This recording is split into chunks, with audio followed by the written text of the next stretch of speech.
Hello बच्चों।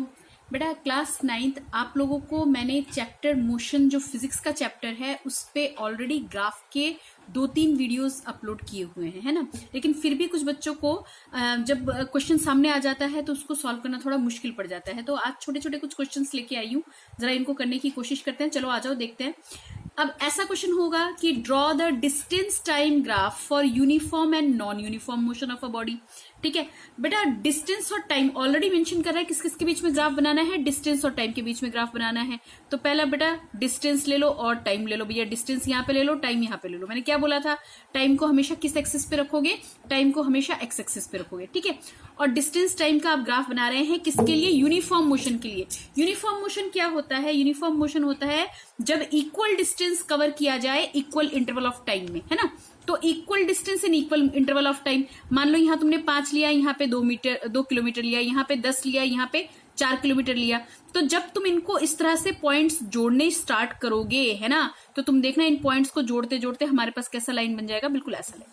ठीक है, तो डिस्टेंस टाइम पे इस तरह का जो लाइन आएगा, यहाँ पे ओरिजिन ओ ले लो या 0 ले लो। ठीक है, तो ये जो आपको लाइन दिखेगा ये किसका दिखेगा, यूनिफॉर्म मोशन का। बोलो बात समझ में आ रही है। ठीक है, ठीक है, अगर कुछ ना समझ में आए तो कमेंट बॉक्स में लिख देना, और बाकी तो मैं आप लोगों को हमेशा हेल्प करती ही हूं, है ना, है ना, है ना। अच्छा आगे आ जाओ, नॉन यूनिफॉर्म मोशन। तो नॉन यूनिफॉर्म मोशन में क्या होगा भाई, टाइम इंटरवल तो इक्वल रहेगा, लेकिन जो distance covered by a body है वो इक्वल नहीं होगा, कभी कम कभी ज्यादा, है ना। तो यहाँ पे हमारा ग्राफ कैसा बन जाएगा, टी यहाँ पे कंसीडर करो, ये रहा ओ और ये रहा तुमने क्या ले लिया, डिस्टेंस। तो भैया जी ये जो ग्राफ बनेगा कभी कम कभी ज्यादा, तो किसी भी तरह का ग्राफ बन सकता है कि नहीं। कहीं पे वेलोसिटी ज्यादा, कहीं पे वेलोसिटी कम। समझ में आया। यूनिफॉर्म मोशन में बिल्कुल स्ट्रेट लाइन जाएगा, ओरिजिन से बिल्कुल इस तरह का ऊपर चढ़ने वाला लाइन जाएगा, किसके बीच में, एस और टी के बीच में। और अगर नॉन यूनिफॉर्म बना रहे हो तो इस तरह का ग्राफ या लेटा हुआ ग्राफ, इस तरह के ग्राफ आपके बन सकते हैं। ओके, बात समझ में आ रही है। अब आ जाइए अगला क्वेश्चन, जैसे है हमारे पास ड्रॉ वेलोसिटी टाइम ग्राफ, यानी आपको वीटी लेना ही है। वीटी ग्राफ लेना है for an object having uniform accelerated motion, uniform retarded motion. अच्छा, तो इसके लिए हम कैसे करेंगे, पहले सबसे पहले यूनिफॉर्म एक्सेलरेटेड मोशन का करते हैं। तो बेटा एक्सेलरेशन में तुम कैसे लिखते हो, A is equal to V minus you upon T, ये तो करते हो, है ना। ए इज इक्वल टू क्या लिखते हो, v minus you upon t, ऐसा ही कुछ लिखते हो ना। ये कह रहा है यूनिफॉर्मली। अच्छा इसको भी करने की जरूरत नहीं है, मैं बताऊं आप लोगों को, इसको भी करने की जरूरत नहीं है, हटाओ इसको। ठीक है, ये कह रहा है यूनिफॉर्मली एक्सेलरेटेड मोशन। तो वी और टी का ग्राफ बनाओगे तो भैया वी और टी, टी यहाँ पे आएगा, यहाँ पे क्या आ गया, वी आ गया।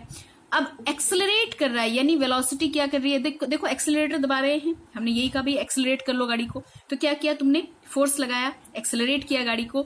तो ये हमारे पास कैसा ग्राफ जाएगा, पॉजिटिव एक्सेलरेटेड, यूनिफॉर्मली एक्सेलरेटेड, यानी कि इस तरह का जो ग्राफ जाएगा ना, बिल्कुल ये वाली लाइन।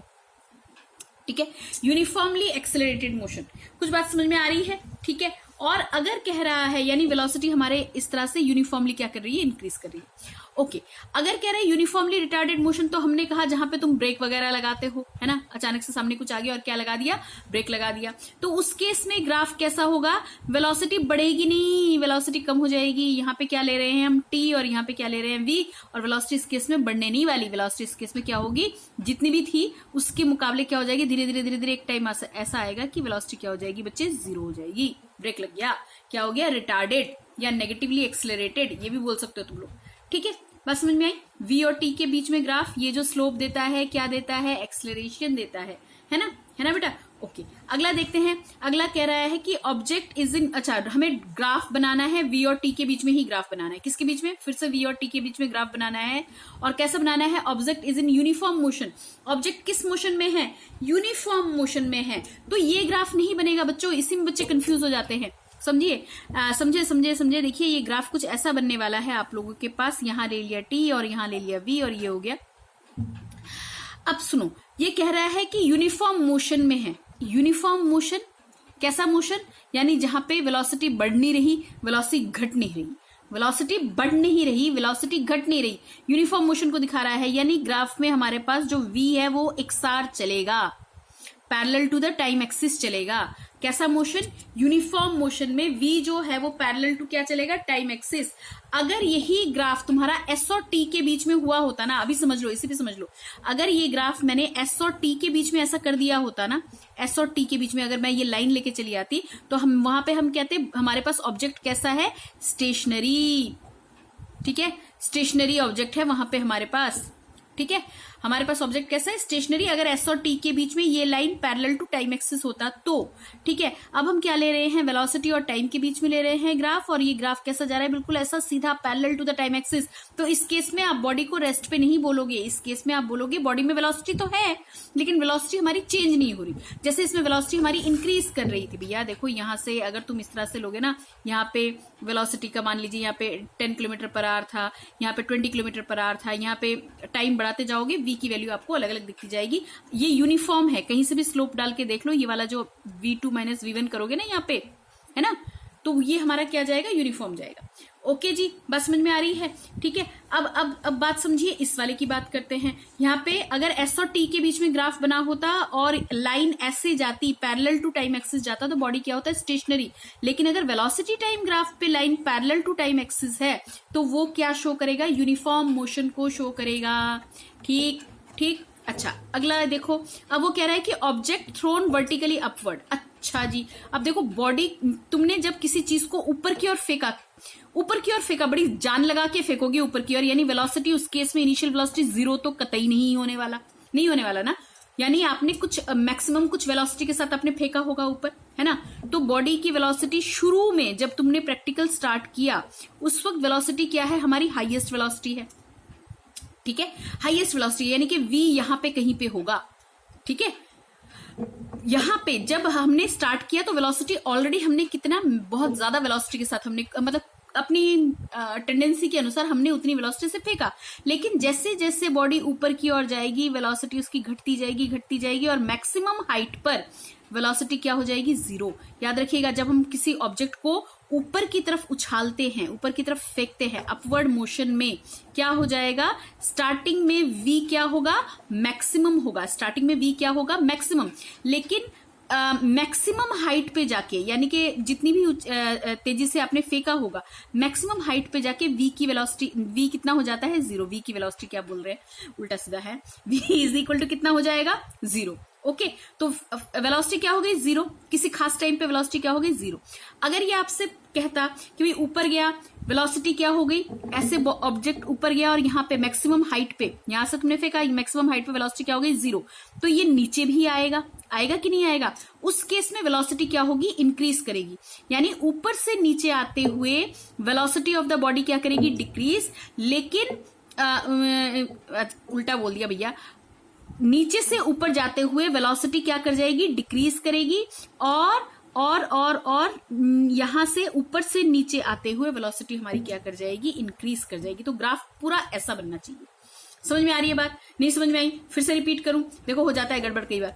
हमने क्या किया, ऑब्जेक्ट लिया, ऑब्जेक्ट को ऊपर की ओर थ्रो किया, है ना, ऑब्जेक्ट को ऊपर की ओर थ्रो किया, तो तुम अगर अपनी जान लगा के ऊपर की ओर नहीं थ्रो करोगे, फेंकोगे नहीं, तो वो क्या ऊपर पहुंचेगा नहीं, वो तो हो गया ड्रॉप करना, यानी चीजों को पकड़ा और छोड़ दिया, तो यानी इनिशियल वेलोसिटी 0, है ना। लेकिन यहाँ पे जब हम ऊपर की ओर फेंकते हैं तो इनिशियल वेलोसिटी 0 नहीं होगा बाबा, कुछ ना कुछ वेलोसिटी होगी। ठीक है, तो ऊपर की ओर गया ऑब्जेक्ट, जब मैक्सिमम हाइट पे ऑब्जेक्ट पहुंच जाएगा तो वहां पे वेलोसिटी हमारी क्या हो जाएगी, फाइनल वेलोसिटी क्या हो जाएगी, 0। मोमेंटली हमें दिखता नहीं है लेकिन रुकता है। ठीक है, तो यहाँ पे वेलोसिटी क्या होगी, 0। तो यहाँ पे शुरू में जब हमने फेंका मैक्सिमम वेलोसिटी है कुछ ना कुछ, और धीरे धीरे वेलोसिटी क्या हो गई, डिक्रीज कर गई, यानी बॉडी जब ऊपर की तरफ चढ़ रही है तो वेलोसिटी क्या कर रही है बच्चे, डिक्रीज कर रही है। ठीक है, अब यहाँ पे चढ़ने की बात की, वहां पे अटकी रह जाएगी नहीं, वहां से क्या आएगी, नीचे आएगी। तो वेलोसिटी जब हमारे पास ऑब्जेक्ट ऊपर से नीचे आएगी तो वेलोसिटी उसका क्या होगा, इंक्रीज कर जाएगा। बात समझ में आ गई, हो गया, इतना काम समझ में आ गया, हाँ कि ना बोलो। देखो कुछ मिलता जुलता वैसा ही ग्राफ लेके यहाँ पे दोबारा आ गई मैं। देखो, describe the type of motion represented by graph. किस तरह का मोशन होगा, यूनिफॉर्म या नॉन यूनिफॉर्म मोशन होगा, सीधी बात तो यही पूछ रहा है। एस और टी के बीच में ग्राफ है, किसके बीच में, एस और टी के बीच में ग्राफ है, और लाइन बिल्कुल सीधी नजर आ रही है, equal distance in equal interval of time, तभी तो सीधी ग्राफ इस तरह की लाइन आती है। तो ये कैसा मोशन रिप्रेजेंट करेगा बच्चों, यूनिफॉर्म मोशन। कैसा, यूनिफॉर्म मोशन। अगर डेफिनेशन याद नहीं किए तो याद कर लो भैया, ठीक है, ओके। अब देखिए यहां पे एक दूसरा ग्राफ है, देखो अगर मैं यहां से इस पॉइंट को देखती हूं तो ये, इसको छोड़ो अभी थोड़ी देर के लिए, ये इसी ग्राफ से मिलता जुलता है, यानी कि यहां तक क्या दिखा रहा है, यूनिफॉर्म मोशन। तो नीचे की लाइन, यहां से उतरने वाली लाइन जो है या ऊपर से नीचे आने वाली लाइन जो है, ये भी तो टेढ़ी मेढ़ी नहीं है, बिल्कुल सीधी है। ये भी किसको रिप्रेजेंट कर रहा है, यूनिफॉर्म मोशन, लेकिन एक पर्टिकुलर डिस्टेंस या हाइट के बाद क्या होगा, वो अपना डायरेक्शन क्या कर लेगा, चेंज। ठीक है, अगर इस तरह का ग्राफ आता है तो यहां तक तो यूनिफॉर्म समझ में आ ही रहा है आप लोगों को, इस पॉइंट तक, ठीक है। उसके बाद ये क्या हो रहा है, डायरेक्शन क्या हो गया उसका, चेंज हो गया। बात समझ में आ रही है। तो ये भी हमारे पास क्या होगा, यूनिफॉर्म मोशन। लिख लो इस ग्राफ को, कैसा होगा ये, uniform motion in which body changes, body will change, या बॉडी चेंजेस इट्स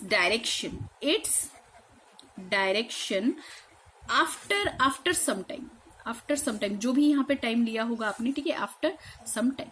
क्लियर, ठीक है, ये हो गया भाई। यहां तक तो किसी एक मतलब जब यहां से यहां गए तो हमारा फेस इधर की तरफ था, यहां से यहां आए तो फेस इधर की तरफ है, डायरेक्शन क्या हो गया, बदल गया। अब इस तरह का ग्राफ, ऐसा तो कैसा अड़ा टेढ़ा सा ग्राफ बनाए, कैसा ग्राफ, एस और टी के बीच में ग्राफ है, किस तरह का मोशन, नॉन यूनिफॉर्म मोशन। किस तरह का बच्चे, नॉन यूनिफॉर्म मोशन, ठीक है, ओके, हो गया ये। अब आ जाइए, name the physical quantity denoted by slope of a distance time graph. अच्छा, अब ये आपको बताना है, देखिए सुनिए, name the physical quantity denoted by slope of distance time graph. Distance और टाइम का ग्राफ ले लो पहले तो, ये टी ले लिया हमने यहाँ पे, है ना, ये हमारे पास एस हो गया, ये हो गया ओरिजिन हो गया। अब यहाँ पे कह रहा है कि डिस्टेंस टाइम ग्राफ पे जो स्लोप आएगा, स्लोप क्या होता है, हॉरिजॉन्टल के साथ एंगल बनाता है, ऐसा कुछ बोला था ना, ठीक है। डिस्टेंस टाइम ग्राफ के बीच में ये जो स्लोप आ रहा है, ये किसको रिप्रेजेंट करेगा बच्चे, स्पीड, ठीक है। अगर डिस्प्लेसमेंट टाइम होता तो यही चीज किसको रिप्रेजेंट करता, वेलोसिटी को रिप्रेजेंट करता, समझे। डिस्टेंस क्या है, स्केलर क्वांटिटी, स्पीड भी क्या है, स्केलर क्वांटिटी। आ जाओ, अब आगे है हमारे पास एरिया अंडर वीटी ग्राफ। ओहो हो, कई बार बता चुकी हूँ, पिछले ग्राफ वालों में भी मैं ये काम कर चुकी हूँ, है ना, ओके। वीटी ग्राफ के अंडर कोई एरिया कुछ आ रहा हो, तो मान लो अगर सीधी लाइन ही लेती हूँ तो भैया जी यहाँ पे ये क्या आ जाएगा, ये सारा का सारा ओ से लेके ए, अगर मैंने एक सीधी लाइन ले ली तो ये क्या आ जाएगा, इसका क्या आ जाएगा, एरिया, है ना, ये वाला, इस पॉइंट को बी कर दो, ओ ए बी हो जाएगा। क्या दिख रहा है, ट्रायंगल दिख रहा है कि नहीं दिख रहा। तो एरिया अंडर वीटी ग्राफ क्या देता है बच्चे, डिस्प्लेसमेंट। क्या देता है बच्चे, डिस्प्लेसमेंट, याद रखिएगा, है। अगर मैडम डिस्टेंस लिखे तो गलत कोई नहीं करेगा, लेकिन ये वीटी बोल रहा है स्पेशली, यानी कि वेलोसिटी टाइम बोल रहा है, तो आप डिस्प्लेसमेंट लिख देना। स्पीड टाइम बोल रहा है तो डिस्टेंस लिख देना, ठीक है। अगर यहाँ पे ऐसा कुछ हो जाता, है ना, ऐसा हो जाता, फिर ऐसे हो जाता, तो मेरे ख्याल से ऐसे बहुत सारे क्वेश्चन हमने किए हुए हैं, ठीक है ना। तो ये वाला क्या हो जाता, रेक्टेंगल हो जाता, फिर ये वाला जो उतरता है, ये वाला क्या हो जाता, ट्राइंगल हो जाता। तो सबका हम ऐड कर लेते हैं, ठीक है। Slope of VT graph, VT graph का स्लोप क्या देता है बच्चों, वीटी ग्राफ का स्लोप हमें क्या देता है हमें एक्सेलरेशन। टी हो गया, वी हो गया, क्या दे देगा, एक्सेलरेशन। बोलो, समझ में आई बात, ठीक है। एक और छोटा सा क्वेश्चन लिखा है, कई बार पूछा जाता है ये वाला question, the distance versus time graph of 4 cars A B C D are shown in this figure, which car is slowest. तो बेटा जी एक चीज ध्यान में रखना, ये हॉरिजॉन्टल के साथ जो एंगल बनाता है, एंगल तो समझते हो ना, 9th क्लास में आगे एंगल आता है आप लोगों को, ठीक है ना। तो इसको कर दो θ1, इसको कर दो θ2, इसको कर दो θ3, है ना, और इस वाले को, सबसे बड़े वाले को कर दो θ4। भाई ऐसा करना मत, मैं समझाने के लिए बोल रही हूँ सिर्फ, ठीक है। तो भैया जिसका थीटा जितना बड़ा वो उतना फास्टेस्ट, यानी कि अगर थीटा की वैल्यू ज्यादा है तो वो उसकी स्पीड भी क्या होगी, ज्यादा, मोर स्पीड होगी, यानी कि वो ज्यादा फास्ट चलेगा। और जिसका थीटा कम वो स्लोएस्ट। तो थीटा किसका कम है भाई, हॉरिजॉन्टल के साथ किसका एंगल सबसे कम बन रहा है, ये रही हॉरिजॉन्टल लाइन, इसके साथ एंगल सबसे कम किसका दिख रहा है, बी वाले का। तो कौन सी कार सबसे स्लोएस्ट होगी, बी क्या होगी, स्लोएस्ट होगी। अब इसमें ना बहुत सारे क्वेश्चन बन सकते हैं, कोई आपसे ये पूछ ले कि डी की स्पीड डी की जो डी का जो स्पीड है वो सी से कम है या ज्यादा है, आपको मैंने बता ही दिया, जिसका एंगल जितना ज्यादा उसकी स्पीड उतनी ज्यादा। ओके बेटा, इतना प्रिपेयर करके रखिएगा, मिलते हैं नेक्स्ट वीडियो में, होपफुली केमिस्ट्री के साथ मिलेंगे। बाय।